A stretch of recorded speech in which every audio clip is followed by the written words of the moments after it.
I want to thank you all for being here tonight. Ben just reported to me that we have 98 people right now, and I think it's probably 100 at this point. So that's pretty impressive.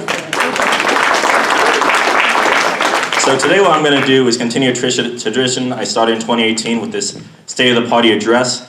I couldn't think of any other name for it, so I'm just stealing the name that we use for the president. So as a party within a predominantly Republican county, it's easy to get very complicit. It's easy for us to rely on things staying the exact same, for us to look on the past few years of success and just assume that the same thing is going to keep on happening. And as your chairman, I believe one of the top priorities of our party is to keep that from happening. You know, we have a great record in electing Republicans in York County, but it wasn't always that way, and it can change just as easy.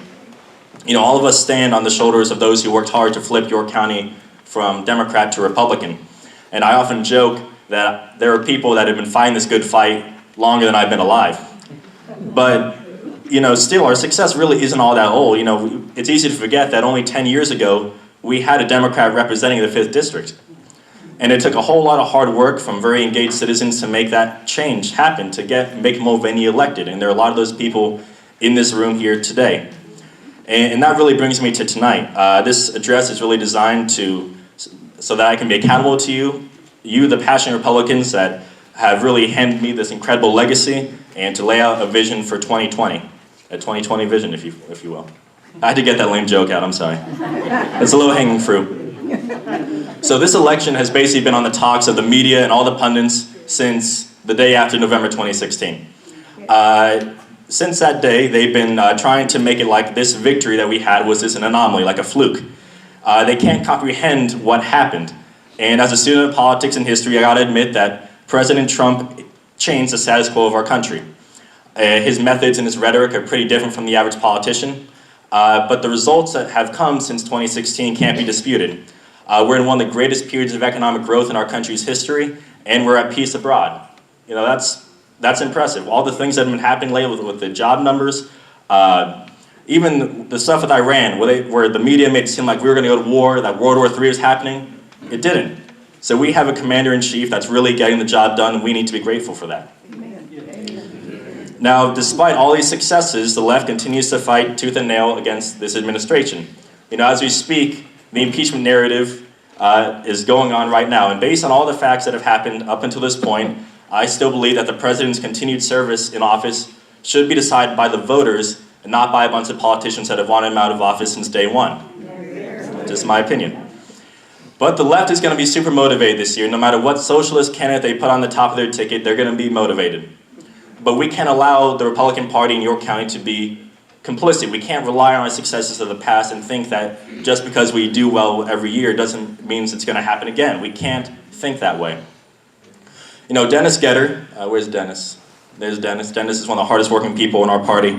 He's in charge of our precinct organization, and he talks a lot about creating a dome over York County. Now, I know with our rapid growth, a lot of people would love to put a dome around York County, but I'm not talking about that kind of dome. Not that kind of dome. What we need to establish is a Republican dome over York County. Really a systematic engine that sees our candidates from the federal to the local level winning, and not just winning, but winning by numbers we've never seen before.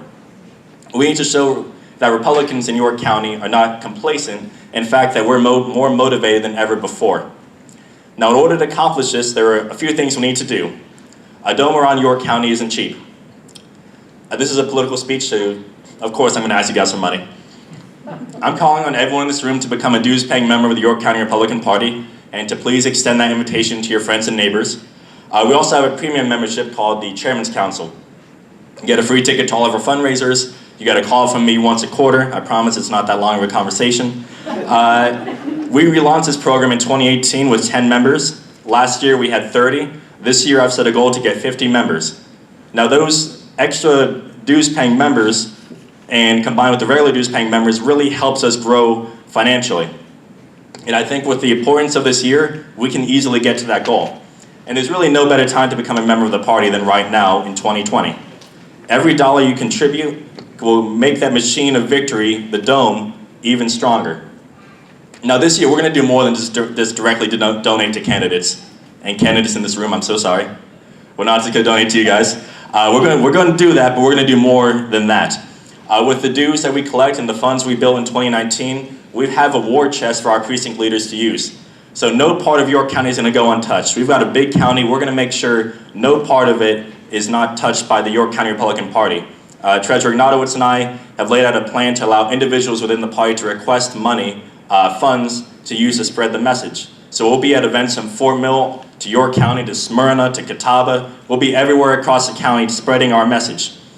And in addition to the direct voter contact, we're going to start a new digital initiative headed up by our own Harris Gaffin to make sure that our presence is not only felt in the traditional face-to-face fashion, but also online, because that's where a lot of voters are making their decisions nowadays.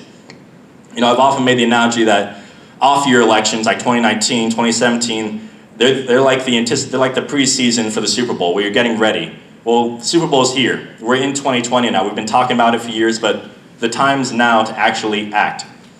Now, one thing I think we've been lacking as a party is truly incorporating new members into our organization. You know, we can make all the plans we want, but none of it matters if we don't have people to push that message. It takes a well-oiled machine, a grassroots organization, to push the message in the way that we need it to be done in order to be effective. Everyone has a strength. If you're in this room, you're among good company. And we want to use your skills to spread our message. So whether your strength is in phone calls, going door to door, writing op-eds, organizing events, fundraising, anything like that, we want to use your talents. I know the officers, the precinct leaders, the cluster leaders, we don't want to do this alone. This is not a one-man mission or a few-man mission. This is a mission of an entire group of people united behind a common cause. Our party draws people for a multiple amount of reasons, but no matter why you're here, we want you to stand with us so that we can make a difference in 2020. Now, before we start this year, we got to reflect on what that mission is. You know, recently it seemed like the Republican and Democratic parties are both defining themselves by their disdain for the other. If I introduce myself to someone, I don't say, well, I'm definitely not John. I don't do that. I tell people who I am. I don't worry about contrasting myself by saying I'm not this person. In order to succeed, we need to be more than just against Democrats, but we need to be for our values of limited government, individual liberty, and love for country. I've said this time and time again, and I'll continue to do so, that we need to be joyful warriors for conservatism. Everyone in this room is passionate for our country, and you need to show that passion to people when you're campaigning. You know, I will always remember what our former Congressman Mick Mulvaney said at Winthrop University at our rally for the 2016 election. He said the difference in getting someone to vote Republican is not our policies, but us. Voters look to those they trust and make a decision, their friends and their neighbors. When you interact with voters, if you're pleasant and passionate about what you're talking about, that will convince them more than any policy point we can make. Honestly, you'll probably bore them if you just start talking about just public policy. Tell them why you're a Republican, deep down what makes you come to these meetings.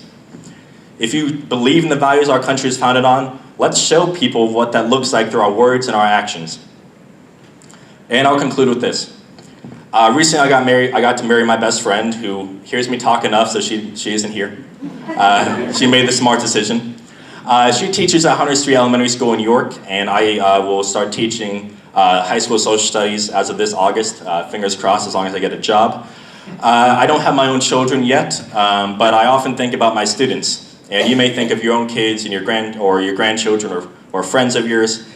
And those people are the future of our country. And 2020 is often talked about in a way that the choice is either prosperity or the abyss. And to be honest, if we're that close to the abyss, I think we've lost as a country already. If we're only one election away from total annihilation, what are we even doing? But I don't think about this election in that way.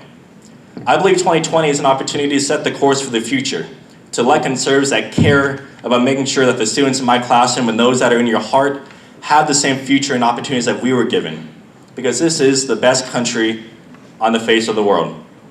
This election doesn't have to be about the possibility of falling into the abyss. Because I see this year as a way to secure the future by doing our duty to give back to the country that gave so much to every single person in this room. We're not united here just by an ideology, but by the principle that life's greatest gifts are worth standing up for. So in 2020, let's stand up together, let's work hard and make a difference, not just for the here and now, but to secure the blessings of our nation for years to come. Thank you.